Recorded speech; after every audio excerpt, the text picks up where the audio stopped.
Namaste, my dear friends.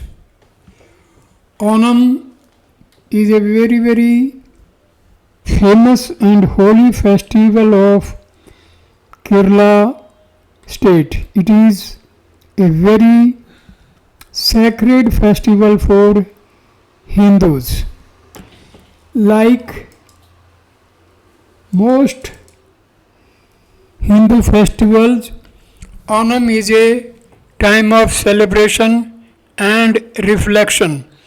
Onam has a deep spiritual significance. Onam is celebrated as a major holiday in the southern Indian state of Kerala and by Malayalees around the world. Onam is primarily a harvest festival and typically falls in the months of August or September annually, which corresponds to the Malayalam calendar month of Chingam, the first month of the Malayalam calendar. For many Malayalees, it is the major holiday and is also considered as a New Year's Day. Although it is primarily a Hindu festival, many non-Hindu communities also celebrate Onam with many cultural events including boat races, various indigenous dances, flower offerings, prayers, and of course, feasts. Sri Satya Sai Baba encouraged the celebration of festivals of various religions.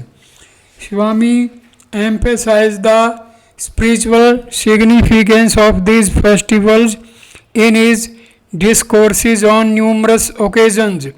He emphasized that the lives of holy men and saints is worthy of study and is a source of inspiration for all.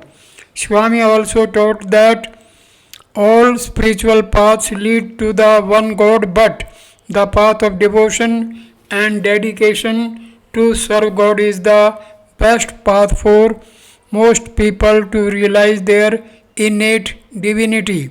Swami, in his discourse on Onam in 1985, describes the spiritual significance of Onam. Hiranyakashipu is described in the Puranas as a demonic ruler. He denied God and terrified his subjects. While he asserted that God is nowhere, his son Prahlada affirmed that God is everywhere. As a consequence, God was nowhere for the Father, though he was everywhere for the Son. Prahlada's son was Virochana, and the hero of the story behind the Onam festival was the son of Virochana, Bali. Bali Chakravarti, Bali the emperor, being the grandson of the devout Prahlada. Bali too was engaged in the glorification of God and in the material and spiritual uplift of his subjects. There was no trace of poverty or ill health in his empire. Every home was lit with joy. Every day was festive occasion.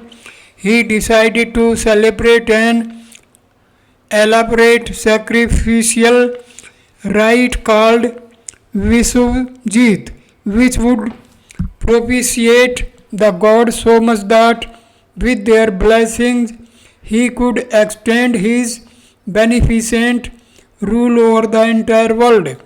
The Lord utilized this opportunity to shower grace on him.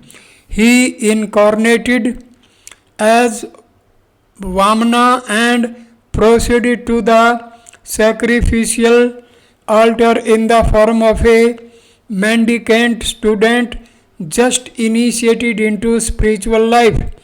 Bali was happy to welcome him. When Ramana was asked which gift he would accept, he replied that he needed only 3 feet of ground measured by his feet. Bali was surprised at this answer. For a short second, he doubted the intention and identity of the stranger visitor. His preceptor Sukra warned him against promising to agree, but Bali stood by his word. He permitted Vamana to measure for himself the 3 feet of ground. The Lord has incarnated to bless Bali, not to destroy him. So when he had measured the earth with one stride and the sky with the second, he placed his foot on Bali's head and accepted the emperor as the third foot of ground. That foot released Bali from the recurrent cycle of birth and death. But Bali made one last lingering wish which the Lord agreed to fulfill.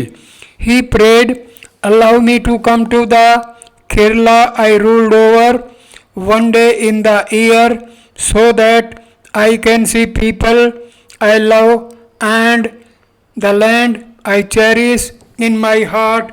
Onam is the day the people of Kerala celebrate the arrival of Bali with great rejoicing. It is a holy day when they prepare delicious sweets and offer them to the Lord. Everyone wears new clothes on a Kodi. Every home is decorated with festoons, garlands, and floral designs. The atmosphere is fragrant with incense from every domestic shrine. Villagers spend the day together in dance and song. Lamps are lit in front of each home. They are placed on door sills held before temples by rows of children. The lighted lamp symbolizes the Jiva individual whose self is but a tiny flicker of the cosmic light. Old and young, rich and poor are all equally immersed on Onam Day in grateful adoration of the Lord and of Bali, who earned the grace of the Lord by sacrificing his ego. The lesson that Onam imparts is a lifetime spent without devotion to the Almighty Lord is a pitiful waste.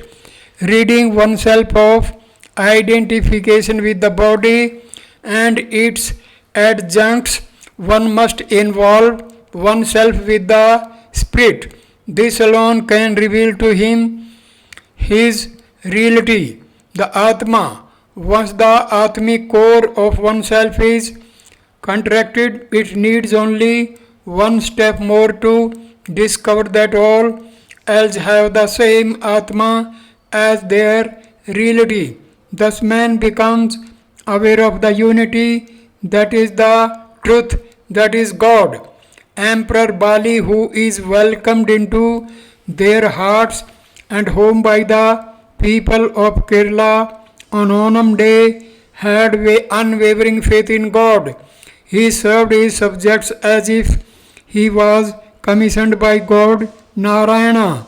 He offered all the whatever he earned, all he was, and himself most gladly to God.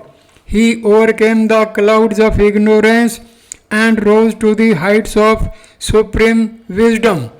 His self expanded so vastly that merged in divine consciousness. Purity leads to unity and unity to mergence with divinity. This is the message that the Onam festival and the story of Bali conveys to mankind. Thank you for watching this wonderful video. Namaskar.